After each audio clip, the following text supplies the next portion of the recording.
Hi, folks. Garth here from the PsychSessions podcast. Eric is waving at me. He says hi because we are recording an intro to episode 212 of PsychSessions, conversations about teaching and stuff. This was meant to be a sidebar episode, but Eric and I just had too much fun on a one-day meeting we had in Seattle in fall of 2024. We want to bring you into this conversation to tell you about what's coming up in PsychSessions, what we're thinking about. Lots of exciting stuff in this conversation, including workshops in the coming year, and also our take on what's going on in AI. And of course, Eric brings his best and makes us laugh maybe multiple times in this episode. And I'll just have to cut out all the nice things he says about me. All right, let's get you to the episode. And first, a word from our sponsors.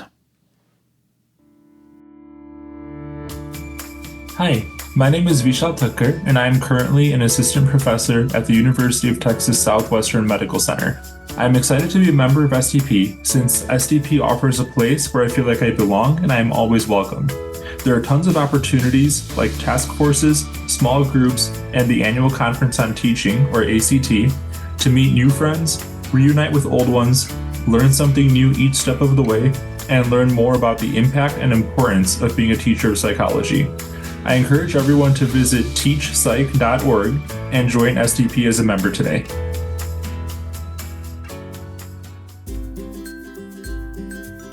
Hi everyone, Garth here. You know what I want out of a textbook? I want to know that my students are taking responsibility for their own learning, but I also want that textbook to support the learning, making it really interesting. So it turns out that Norton Publishing has a solution. Have you ever seen the book Interactive Psychology for your Intro Psych course? It's a dynamic, digital, low-cost book, and it introduces students to psychological science through experiences. It really values active learning. It's all in the title. And it comes from authors who have been doing this for a long time. From an instructor perspective, it allows you to hold your students accountable for their learning. And from a student perspective, there's lots of opportunity to do really interesting things, like participate in experiments and analyze data and explore cultural similarities and differences. They really work to make this book come to life. Again, it's Interactive Psychology from Norton, and you can check it out at www.norton.com/PsychSessions. I can talk all you want. I mean, I'm a pretty good talker. I mean, I can talk and talk and talk. Do you need me to talk louder? I can talk louder. You need me to talk softer? I can talk softer. Hello, check 1 2. Check, check, check. Should we record something? Well, it is the middle of November 2024, and I am sitting in the Seattle Public Library, who gives free space to nonprofits, apparently. Eric and I learned this last time. And I'm here joined by my podcast partner for, 8 years now? Something like that? Yes, sir. Dr. Eric Landrum. Dr. R. Eric Landrum. Welcome back to the podcast. Well, thank you, Garth, for that lovely introduction. And, you know, it's a little bit unusual for you to be on shrooms this early in the morning, but I appreciate your enthusiasm there, big fella. Yeah, thanks. Yeah. Every once in a while, a couple times a year, Eric and I get together in person, and it is where we dream up a lot of the future of PsychSessions. I'd say it's paid off pretty well over the years, right? Yeah, and to our listeners, first off, we're always appreciative of the support that we get. And second, we try to be as frugal as we can be, meaning I flew up this morning from Boise. I will fly back tonight. I'm not staying overnight. We try to be good stewards of all the support we get from sponsors, from STP. We try to be good stewards, and I'm being serious about that. I know you're being serious, and I want to take a dig. Well, that's Shroomy, go ahead. You won't stay at my house. That's why. Okay, all right. For the record, let's just get this on audio. For the record, I don't stay at anybody's house. I visit my sister in St. Louis and don't stay at her house. I'm going to go visit my daughter in Denver in her brand new home next month, and I will not stay with her. So even when people have room and they're gracious like you are, you know what it is? It's an underwear thing. I want to be able to walk around in my underwear and not have Everybody to be stop all for a visual, please. Yeah, I can't afford the therapy for all the 10 people who are imagining that right now.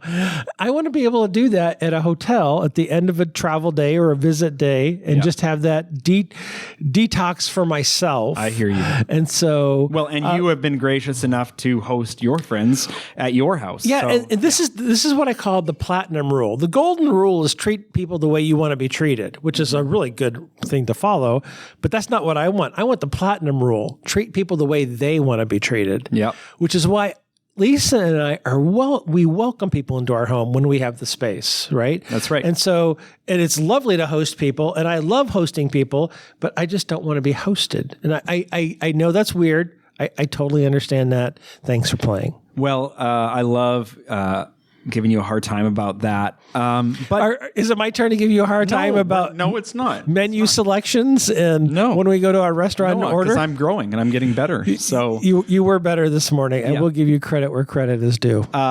but we are at the Seattle Public Library, which if you haven't ever Googled it to look at, it's a beautiful building. Do Google it and come visit sometime if you're ever in Seattle. So the fine folks here have been so gracious to us. Absolutely. That's not something I can joke about. And you just have to pay, been lovely. what, $300 in parking for the day? No, it's $32 for the day. That's Come right, on, 32. man. That's Come a on. little We're off. parking in Seattle. That sounds like a bargain to me. For a day parking in Seattle, it's $32. That sounds pretty reasonable. That's right. That's right. For you big city folk. Well, Eric, we thought we would do something kind of interesting, a little different. And I don't know who listens to these things, but you know, we have some buddies out there that maybe you'll listen in on this conversation. We've got data that shows that dozens of people listen to these sidebars. Dozens, I tell you. That's right. You know, sometimes, I already told you on the way over here, you've messed around with some AI stuff, and I want to talk to you about that. And we are really happy to let our listeners know that we have an AI-devoted series coming down real soon, it sounds like. But I want to talk a little bit about just what has happened in 6 months since you and I met last, not only with PsychSessions, but with teaching. I mean, what was my first question to you when I picked you up this morning is like, how's your semester going, right? Like, we talk teaching even when we're off microphone, right? Yeah, we do.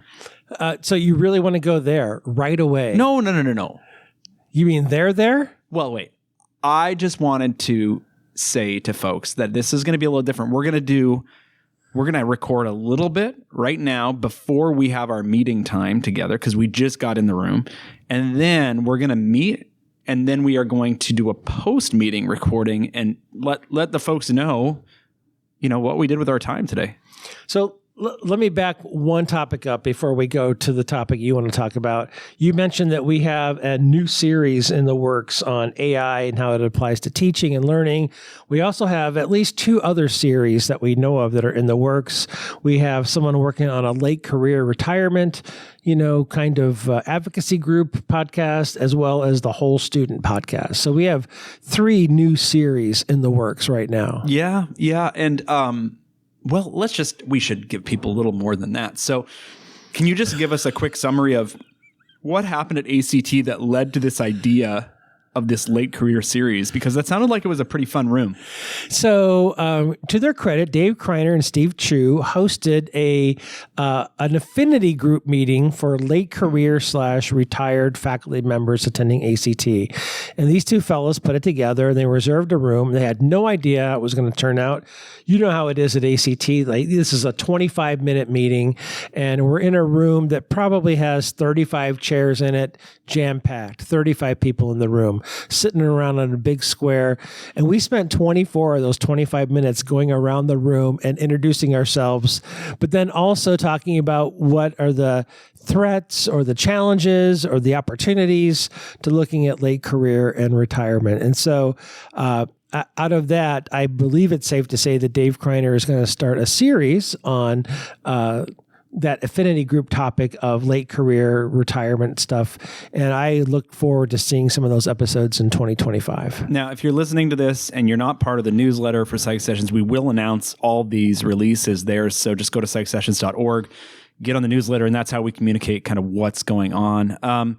I love that story because I love when we scratch an itch that people have. And you sometimes don't know until those 35 people are in the room that it is a topic that needs to be discussed. You know what, Garth? That's a really good point that we probably don't brag enough about, openly at least, which is this medium of podcasting, this media format allows us to pivot quickly. And so a thing happens in October at ACT in Louisville, and in November, there's going to be a podcast about that topic. If our friends and our listeners think back, when the pandemic hit, you put together like a 10-part series on pivot teaching. The summer that George Floyd was murdered, we put together a series on DEI topics really quickly. So the beauty of a podcast is that we're able to pivot quickly, and when there's a new topic that sparks interest, like you just mentioned, we can accommodate that. We're small, but we're nimble. Yeah, that's so true. So the AI series that is going to come out hopefully in the next few weeks, months, is Joe Slade from Oregon State University. And we saw a few. In fact, being now on the steering committee for ACT, it's interesting being behind the scenes to see what gets submitted, like what topics get submitted. And I'll tell you that as I was reading through between posters and workshops and symposia, is that right? You got it. Between all those things, there's probably 170 submissions or something like that. Is that right? Something like that. Oh, including pies as well. But so many of them, like a greater number than I would have thought, were on AI, because that is the issue that we are dealing with right now, is how does education look in the face of this rapidly changing and growing technology? And so we just went to the folks who presented on AI at ACT and said, is anybody interested in doing this series? Now, some people are maxed out and they have things go on in different places. Joe said, yeah, I'm good. I'd like to go ahead and do this. And so I'm really excited, Eric, about what we're going to learn, because I think people are lost. Absolutely. And let's just promo one more thing coming in 2025. Garth and I, along with Jane Hallinan, hosted the second, I haven't been involved in all of them, the multi-year commitment to the Teaching of Psychology Incubator. And so we did that during the workshop morning on Saturday, during that time slot at Louisville. And we had someone in that room who's going to do a podcast about the whole student. Yeah, that's Nolani Pelk. And by the way, I just love Top Inc. I know, Eric, that this last year you were thinking to yourself, like, is this still something that we want to be doing? And then we had a conversation about it, and I was like, let's go ahead. Let's pull the trigger. Let's do Top Inc. once more in a workshop format, 2 hours. And what the people brought, what those folks who came to that room brought, the ideas that they wanted to incubate related to non-traditional expressions of the teaching of psychology, or things that are peripheral to maybe what you would be doing as a typical academic, especially early mid-career academic. Those folks had a lot of fun, and I had a lot of fun, and I just looked in awe at the ideas, the quality of ideas that are coming out that people want to do, and they just may not know how to start them. And so when Nolani was speaking in the room about her idea, I got really excited, and I pulled her aside afterwards. I said, this is a podcast. Let's go. Let's do this thing. And so she was generous enough to share her good idea under the PsychSessions umbrella. Yeah. And again, that's the nimbleness of, it would take us 6 months to put together a conference on the whole student. Right. And there'd be a call for papers and speakers, and there'd be fees, and you'd fly in or do it online, as opposed to Nolani has a great idea that we hear about in October. And again, a couple months later, early 2025, I'm hoping to see season 1 of her whole student podcast. Yeah. I think one of the most valuable things that we've built over 8 years is the ability to take somebody else's idea and passion and just say, no, what you're saying, I like how you're saying that. We are really good at stealing other people's ideas and promoting them under our PsychSessions flagship. It's a really honest The word statement. I was going to say was amplify. Isn't that special? Yeah. Yes, amplify. And we don't really steal the ideas, but we're going to take credit for them, right? They're going to have the PsychSessions logo, right? When the episodes are published. Yeah, it's a win-win. No, it is a win-win. It's a win for the PsychSessions network that gives away free professional development to people around the world. And that's what we've always tried to do and continue to do. But also, it does platform people who are really excited and passionate and expert about these things that can help other teachers. Well, in a serious moment, Garth, I think you're exactly correct. And what I like about how we have evolved is that now it's other people developing things and they spotlight and highlight themselves, not you and me. Yeah. So it's Matt Janucki at Boise State doing Men and Masculinity. It's Stacy Spencer out on the East Coast talking about careers in psychology. Yep.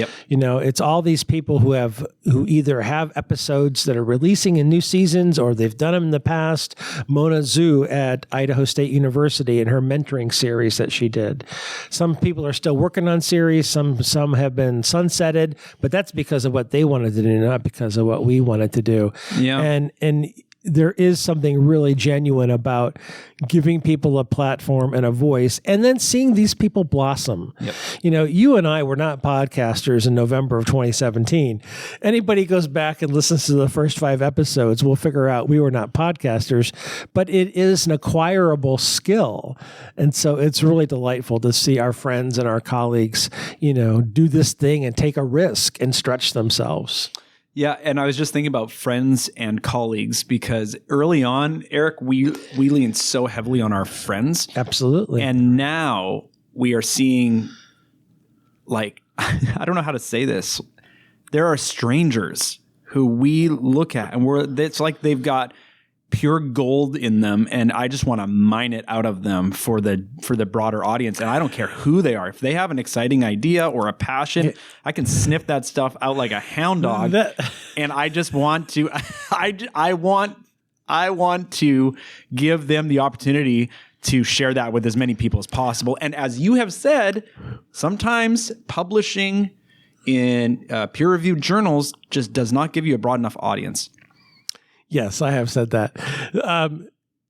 Just as an example, Garth's been mentioning we're actually, November is our 8-year anniversary, November of 2024. And I did look at the Libsyn statistics. That's our service provider who distributes our podcast, Libsyn. And the latest, greatest tally is that over those 8 years, there have been 260,000 downloads. So, in 8 years of efforts between me and you, but also Corbett and so many other people, our guests, our hosts, our supporters, we know that 250,000 downloads have happened. I can't really say 250,000 listens or 250,000 people because sometimes it gets downloaded multiple times. But, you take all of my publications and books together and 250,000 people will have never downloaded them or read them. Yeah. So it is a method of non-traditional impact in our discipline. And I like it that we're able to give microphone kits to people and get them started and help them get organized on how to produce their own podcast, how to recruit participants and interviewees. And all in all, as Martha Stewart would say, it's a good thing. Yeah. And now we've both brought podcasting into our classrooms and we've embraced sort of skills outside of the mainstream, like what we got, in our education experience. We are pushing the boundaries as to how we can help students learn psychology and develop technology skills. My podcast assignments that I give to my students and my what do they call those? Video casts? No, I guess they're TikToks, vlogs, whatever, TikToks, whatever. When I'm now looking at those assessments that students are producing, videos and podcasts, it is so much fun to grade those. It's a whole different thing. So yeah, you can keep the traditional things in there. They need to learn how to write. They need to do some of that, but they also can learn how to, communicate psychology to the general public via a podcast or a video or an infographic or some other. There's other ways to do it. But Garth, the thing that I like about what you're talking about is that A, it's about skills, which is, up my alley, but B, it's about, we're teaching our students things that they're going to use in their workplace. Yeah. They're probably not going to need to memorize and regurgitate 800 pages of an intro psych textbook. But if they can take away some practical skills and abilities, if they know how to read and synthesize and analyze, if they know how to translate to the general public, that's a marketable skill that people get paid to do. The field is called SciComm, science communication. And so that is a marketable skill for someone to be able to read scientific journal articles, medical journal articles, whatever, and be able to translate it to the lay public in a way that they can understand. Because you have to really understand what you're reading to be able to translate it for somebody else, to teach it to somebody else, essentially. Yep. Yeah, agreed. Well, this has been fun, folks. Eric and I are going to have a day of meetings now. Well, it's been fun for one of the two of us, I'm sure. I can't really say which one, but we'll come back to that in 3 or 4 hours from now. Sounds great. Let's do that.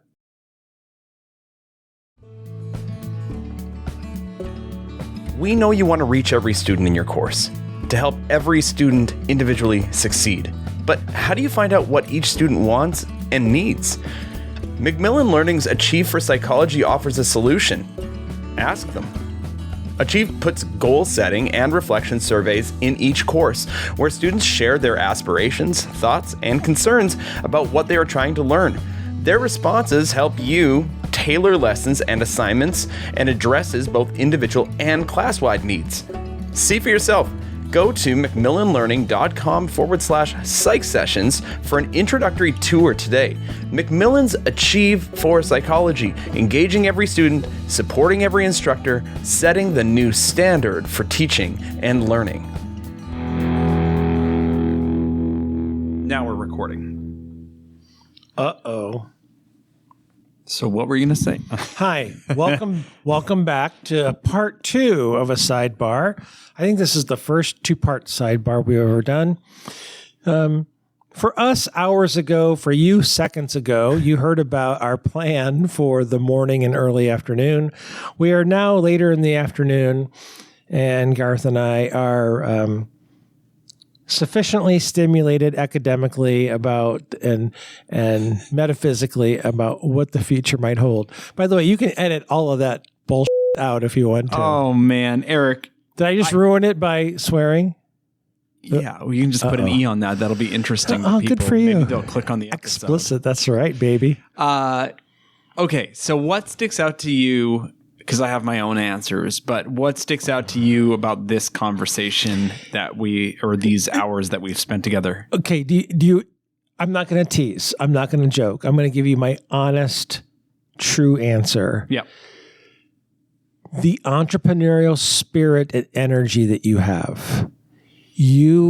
I'm sorry. I'm giving you the honest answer. You think big, you dream big, you breathe big. Everything you do is thinking about systems and processes and how do we serve others? How do we serve others while serving ourselves at the same time?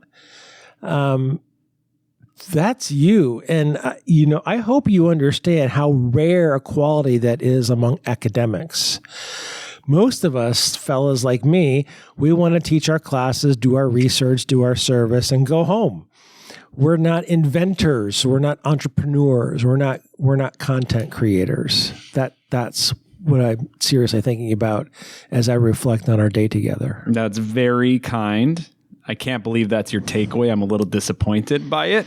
Well, you're not the first person to be disappointed by me. So, well, thank you. And I think that a lot of this conversation, I think we spent a couple hours today talking about, okay, we have this thing that we have learned about in podcasting that it kind of spills over into other interesting areas and timely topics like accessibility. You and I have talked about the importance of clear, high quality audio for teaching and accessibility purposes for a while. In fact, you started talking about that years ago, and you started talking about transcripts. You preceded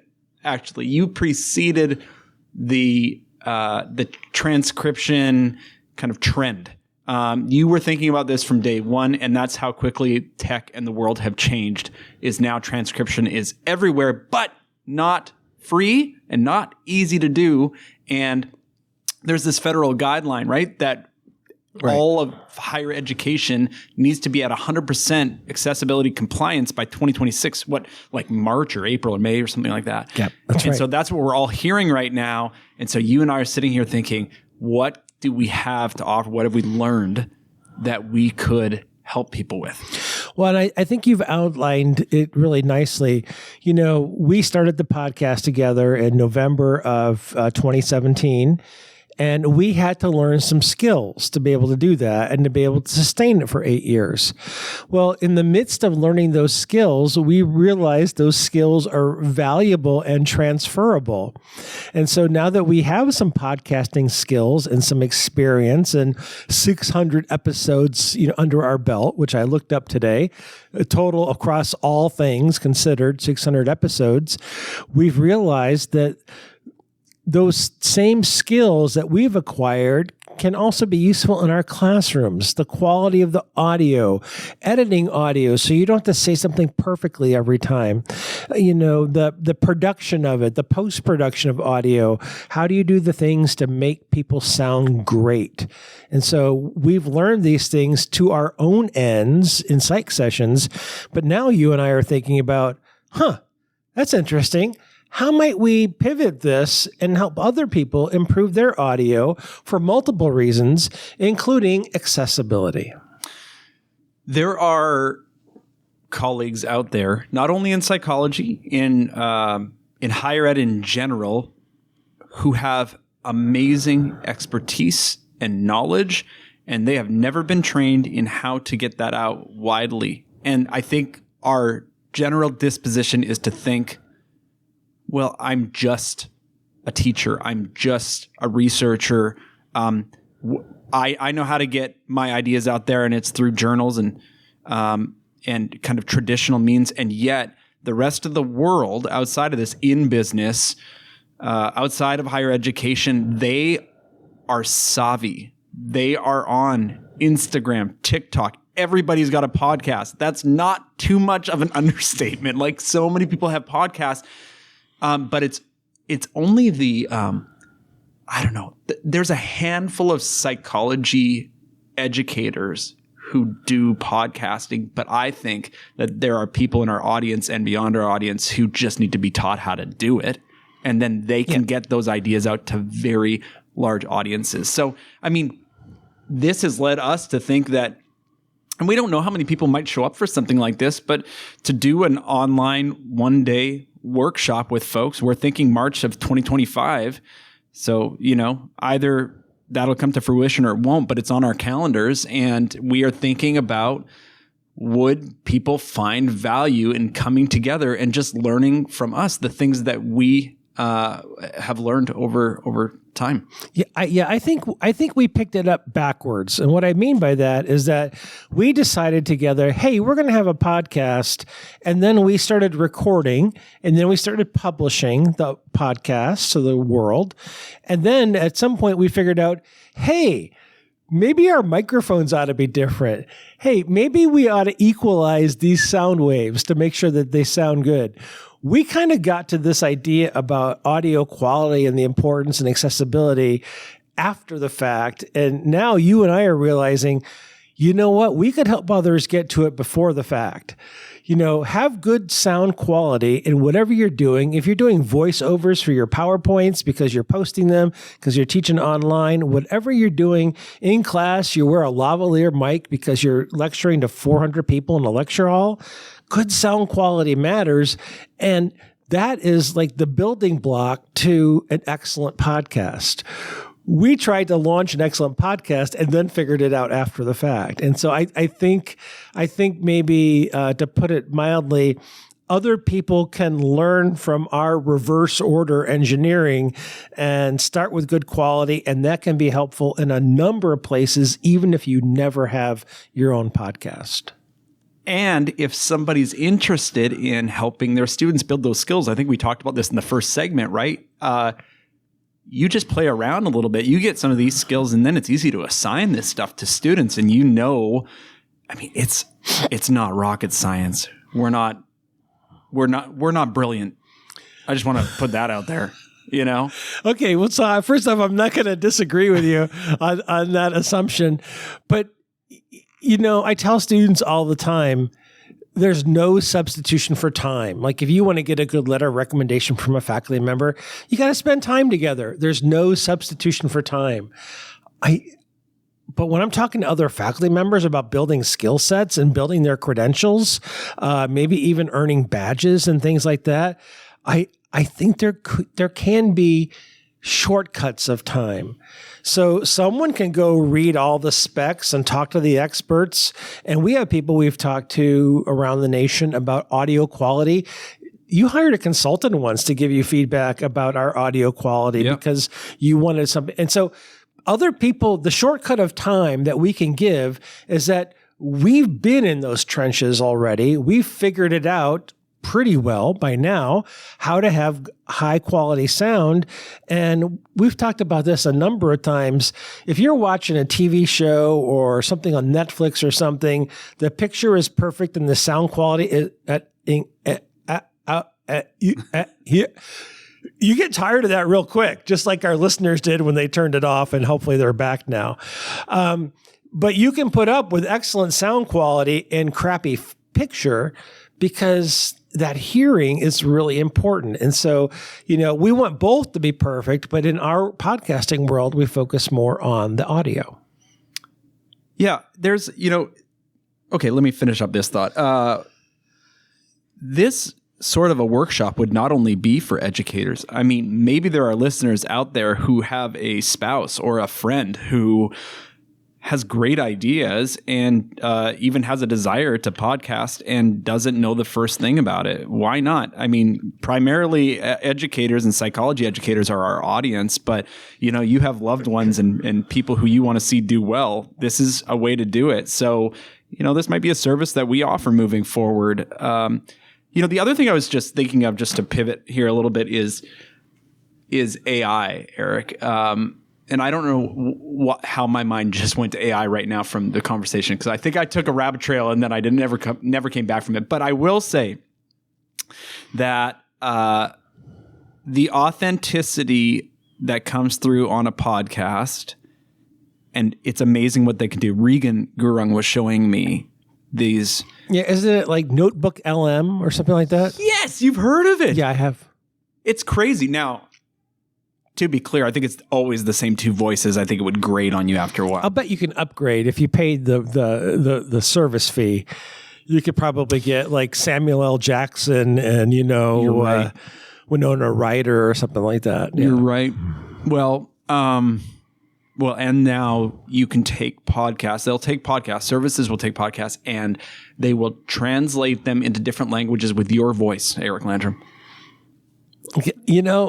Of all the things that exist in this world, I don't want to hear that. I do. I don't. I mean, I took German in high school and a little bit in college. So maybe hearing my voice in German would be kind of fun.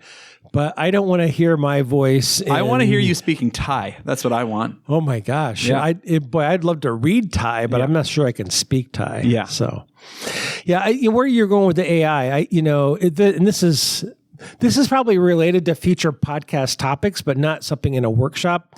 But the podcast tools, the AI tools that are coming out now are coming out way faster than most educators can keep up with, which is going to be one of the great features of having our own AI podcast and podcaster with Joe Slade at Oregon State University hosting that podcast. And so, but the two tools that we talked about today, just to share with people, I shared with you a song creation piece of software that I learned from Kristen Whitlock at UTOPS and her faculty called Suno, S-U-N-O, that you type in a prompt like you would a ChatGPT prompt, and it'll write a song for you. It'll write a song. It'll do a genre if you ask it to. And there's all kinds of classroom applications. Now, they were having an update, but Eric, so I didn't get to make this for you, but what I wrote a song, or I prompted them to do a song in the style of country music called The Ballad of Eric Landrum. And the lyrics had something to do with Eric being weary of being the chair of the psychology department at Boise State University. So it went and grabbed that information, or you gave it in the prompt. But the system, it's a system upgrade is in process, so we can't actually hear this. The best system upgrade I've ever heard about in the history of humanity. The other piece of software that I showed Garth that kind of blew him away was something called Gamma, Gamma. And folks, if you have, I know if our listeners, they're super busy. You don't have 10 extra minutes to spare. You're going to check this out after we talk about it. Yeah, Gamma, because it will create PowerPoint presentations and slide decks from a prompt. And the little bit that I've played around with it, it's impressive and it looks really accurate. So it will do what, if you've played around with GPT at all, it will, if you type, tell me about whatever the topic is, cognitive dissonance in psychology, it will tell you all about it. Now, we all know the challenge with that is the stuff accurate? Because it's just pulling from the internet, right? You can say, hey, give me APA style citations for this and link me to all the points that you're making here. Still then, little better, but you don't really know if that's true. You've got to do your own research. So it will pull all that stuff. Well, that's what this website does, but it puts it directly into slides for you. And it's not going to be as detailed, but it's really clean. So it's like the 3 parts of cognitive dissonance. It's how you can apply cognitive dissonance to everyday life and benefit from it, and might give you like this pyramid that shows you all the applications, like the broad applications and then more of the narrow applications. It's really slick, folks. And plus, it's a great starter, if nothing else. And so then you can go in, you can double check the accuracy.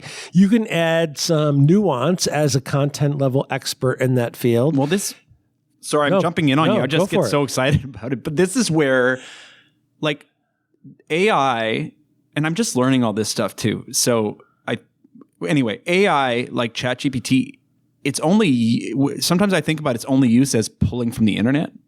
But it's actually it's a great workhorse in that you can put information and data into it and ask it questions about, data sets, or summarize these notes. Anyway, this slides Gamma, right? Yeah. You can put your notes into it. I think that's what I saw. And it will create slides out of your notes without pulling from the internet. I'll bet I could take some of my old PowerPoint presentations, dump them into Gamma, and have them be redesigned for the modern era. Nice type styles and a dark background with, colored lettering. And I'll bet it could do a great redesign of my slides. I'm dying a little bit right now because I just got through putting on a workshop for the Introductory Psychology Academy with Regan, and you asked me what I did on the train ride down to Portland, which is beautiful. Take that train down to Portland from Seattle sometime. But I just worked on the aesthetics of slides the whole time, just trying to make them all so beautiful. And then you show me this thing, and in 3 seconds, it made better slides than I did. Well, in 4 hours. I don't know about better. I don't know about better But, either, and plus, I think, I've only played with the free version of it. And so who knows? You can probably dial up anything. You want it to have a outdoor theme for the background. You want it to have a industrial theme. I'll bet it can do all of that stuff if you played with the bells and whistles and got good at it. Can we have a philosophical question or conversation real quick? Sure. Listeners are about to tune out, but you go for it, big fella. Well, here's what I'm thinking. So this thing can make really clean, really slick looking slides, and it can even put in mountains for you or rivers or whatever you want it, outdoor things or industrial things or whatever. What it can't do is what can't it do? Eric, what doesn't that do? Well, what Gamma and other programs can't do is that they don't know the sequence by which we should present information to students. And so that's a content level expert in education who can do that, who knows that you have to provide information. If you go too fast down the cognitive dissonance pathway and start talking about the specialty variations, counter-attitudinal advocacy, for example, if you start with that in cognitive dissonance, you're going to lose students. You got to lay the foundations first, which means the slides might be beautiful and lovely and accurate, which is really important, but it's the educator who knows, okay, I can't do it in that order. It won't make sense to my students. I'm going to lose them. And now maybe you could use a prompt in Gamma that talks about the educational value. Again, I haven't played with it that much, but I think that's, to my mind, one of the biggest things. Well, I think, and this is the authentic piece that is the philosophical piece. And I can hear, some of our research-oriented friends saying, well, this is a research question worth testing, which is, do students learn better from when an instructor does put their finishing touch on this and organize it properly in a way that students are going to learn better? I mean, if you assessed it, is there a difference? Well, and let's just take that idea out for a spin. Let's say that someone who has taught the intro psych course, like Garth Neufeld, Eric Landrum, Regan Gurung, and tens of thousands of others, what if you took their current slide deck and you just put it into Gamma? And then you recorded Regan Gurung in his classroom, and you used an AI voice from some other program in Gamma to lecture about the slides, and then gave them all the same assessments. That's your empirical test right there. Do you need the human in the classroom or online with their slides? Will students learn just as well with the AI creating the slides, the AI voice creating the audio with the same assessments? Yep. And if your assessment is that narrow, I think there's a good chance that you might not see a difference. But I think that we are talking about a lot about broader assessment, not just content, skills. How does that apply to skills? And for me, that's where the money is, right? So to speak. That's where the payoff is. I think AI can teach students content. If your goal is to have students memorize and then fill in bubble sheets or radio buttons, AI can probably be pretty good at that. I'm not so sure AI can teach students how to create an infographic or how to write a blog or how to create their own podcast. The kinds of assignments that you and I have been playing with in our intro psych courses, respectively. And to play devil's advocate, when I create assignments now, and I think, I really want my students to be able to do a video blog or something like that. One of the first things I do, because I think it's going to be better than my brain, is I go into GPT and I say, give me the steps that are required to create a video blog. And that's how I start. That's how you start, but is that how you finish? Never. Okay, and there it is. Yeah. Great starting point, great first rough draft, perhaps, but you're using your years of experience, your knowledge, how your students learn at your school, in your environment, and you're going to modify that with your expertise to get the job done in the classroom. You're not just going to take it and run with it, although that could be an interesting little study in and of itself. What if you didn't modify it? will they do just as well, or would there be no difference? Well, and right now, GPT, the way it spits those things out, which is very systematic, it's a nice step-by-step generally. In my assignments, it starts to look sort of the same because the formatting's so clean. I still use it even though I edit within it. But when a student looks at it, if a student has been around very much and thinks through it, they're going to say, this isn't a Garth Neufeld thing. This is my other instructors. Their prompts look the same as this. It's got these predictable subheading text font, whatever. And, does that bother students in the learning that their faculty are using these things? Just like, does it bother us that students are using these things? Well, and the thing that I would say, and I'm almost positive that you're doing, is that, somewhere in your syllabus or somewhere in that assignment, whatever you've created, you've given credit to ChatGPT 4.0 or Claude or whatever you're using, that you're giving credit where credit is due. And so you're not hiding it from your students that you're using this tool. And depending on the class, I have syllabus statements that talks about if you want to use these tools, that's okay, but you've got to acknowledge that you use these tools. Otherwise, it's plagiarism. You're taking credit for something that you didn't do. And so I think that's one of the struggles our discipline is going to have to face. It's not about whether you should use it, it's how do you use it judiciously? And I would say you ought to be using it. If you want to make your life easier, these AI, they're an assistant to you. Right. They can be. And honestly, Garth, in my syllabus, I say these tools now are just like Microsoft Word, SPSS, and Grammarly. Yep. Okay, they are tools that we use to help get the job done. Now, we don't normally say this t-test was performed by SPSS but people used to do that in the method sections of journal articles.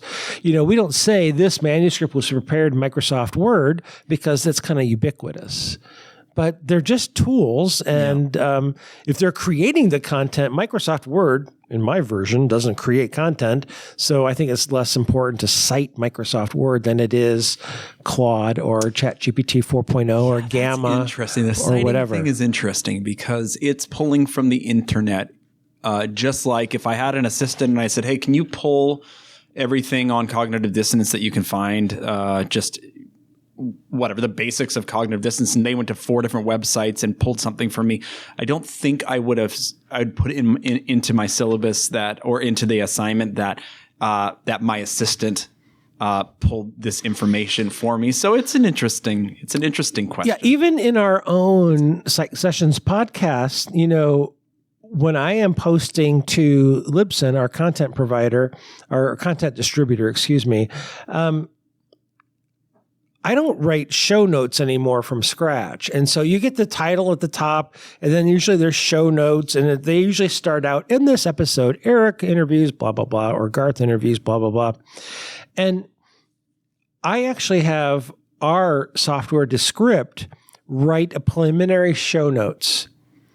And then I edit it to make sure it's accurate and it makes sense and it flows. But then at the very end, if people are paying attention to the details, there's something in brackets that says, portions of these show notes were generated by Descript AI. And I'm trying to model the things that I think our colleagues and our students need to do. We got to give credit where credit is due. Yeah, I was going to use that word model before. And Sorry. I think in our context, it is important to put that disclaimer in there, or that citation, whatever we call it, because we need our students to know that they need to reflect on where they got the information and how they got the information. Right. And we want our colleagues to know that I didn't write that from scratch. Right. But you can, if you go back to the first 150 episodes of PsychSessions, you won't see that because it was written from scratch by me or by you. Yeah. And so there was no need to give credit, because actually in the podcast apps, you'll see, if you scroll down far enough, copyright Garth Neufeld and Eric Landrum. I want to tell you about my favorite way I used ChatGPT this term. I'm teaching a biopsych course, and in that course, I decided I wanted my students to basically get into groups, to choose a brain part that they want to take a deep dive into, to really go read the research on that brain part, to really cover the history. How do we know these things about it? And so they're all writing reports on these different brain parts. And the reports are, they're written, they're all going to sort of look the same. But I always liked this idea. When I'd go to a conference, it's funny, I'm creative in some ways and just not creative in other ways. So when I'd go to a conference and I'd hear somebody do like a, project-based learning, or, like Jane has all these really cool things that she does in her positive psych course, where students can choose all these different ways to express how they've learned the material. Well, I wanted to steal something like that, but I put my whole report, like the assignment that I'd written, into ChatGPT, and I said, give me 10 different ways that students could express knowledge of a brain part as they will have created this report. And so then it gave me they could do a presentation on it in front of the class. But then it said they could do a debate, they could do a website, they could do a podcast, they could do a dramatic reenactment, they could do a case study, and it came up. I think it gave me a dozen or 15 things in the end, and I handed that to my students because I've seen the literature on student choice in presenting these sorts of things that it has really good outcomes. And I thought, why not give students choice? And so I gave it to them, and I said, you decide in your group how everybody's going to write the report, but you decide how you're going to present it to the class. Design your own adventure. I love it.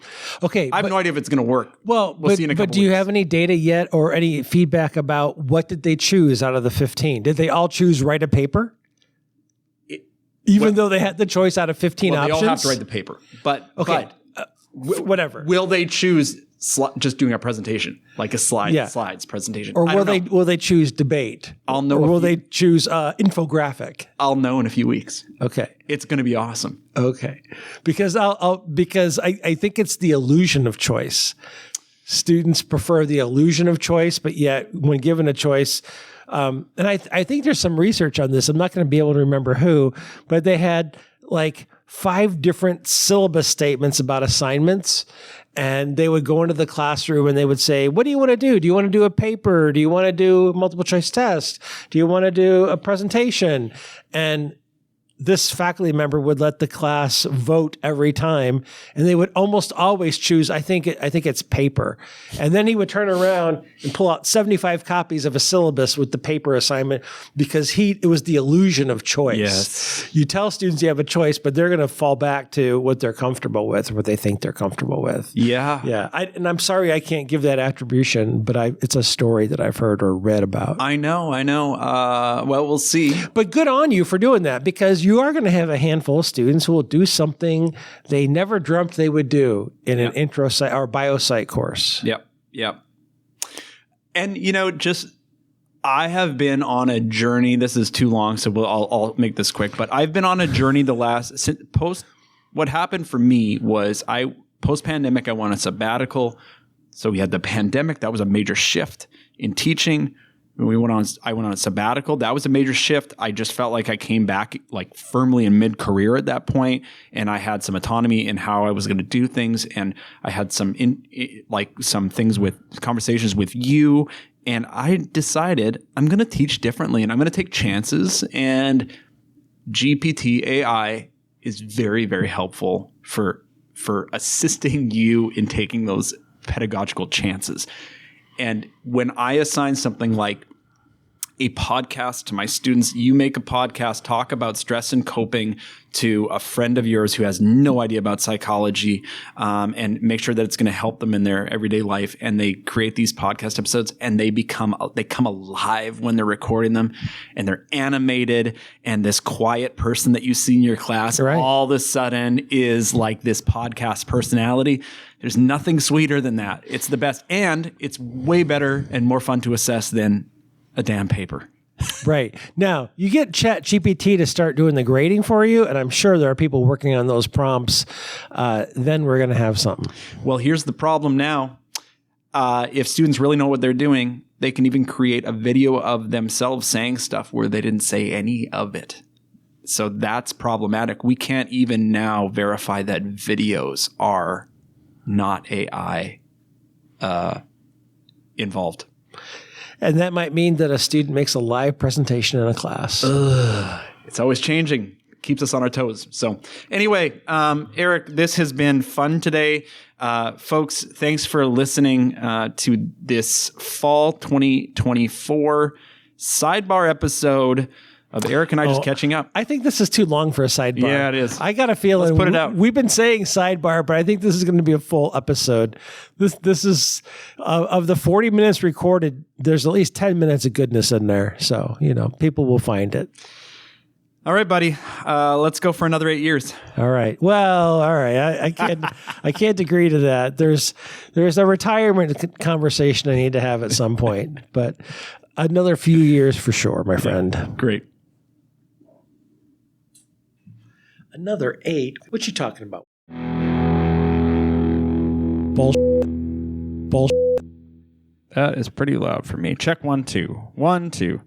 Check. You hit record on. Oh, you're recording directly to your laptop. Yeah. So you don't hit record on the Zoom H6. I can just watch it. Oh, you're recording on Audacity. Yep. Yeah, right into Audacity. Okay. Did you know you could do that? I did Check know, 1, 2. but I prefer to not do it that way only because the laptop is one extra thing I have to worry about. I got to carry it. I got to set it up. If I just use the Zoom H6, I can record that SD card and then just transfer it over. To me, it's easier for me that way. For sure. Yeah. Yeah. Yeah, I don't know why I like it this way. And plus, I find when I'm doing editing, I tend to pull it into Descript for editing, not to Audacity.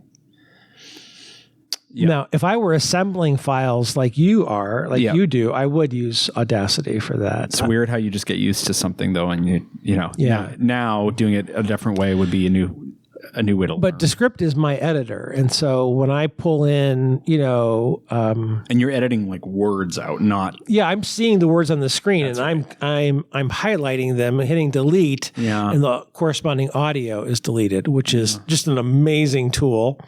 Because on there you've got to find the audio, and then you've got to also drag and drop. If I'm doing significant cuts, I'll put it into Descript too, because it's just annoying to try to find. Descript has, I don't know how good it is to be honest with you, but Descript has it's called audio sound, which is supposed to do the equalizing of the recording. Yeah, I saw you send it. I can see it in the file when I import it. It's very even across. Right. I think so. Maybe it takes out the highs and lows. I'd still rather have the raw file sent to me without that. Well, sometimes you just get what you get, buddy.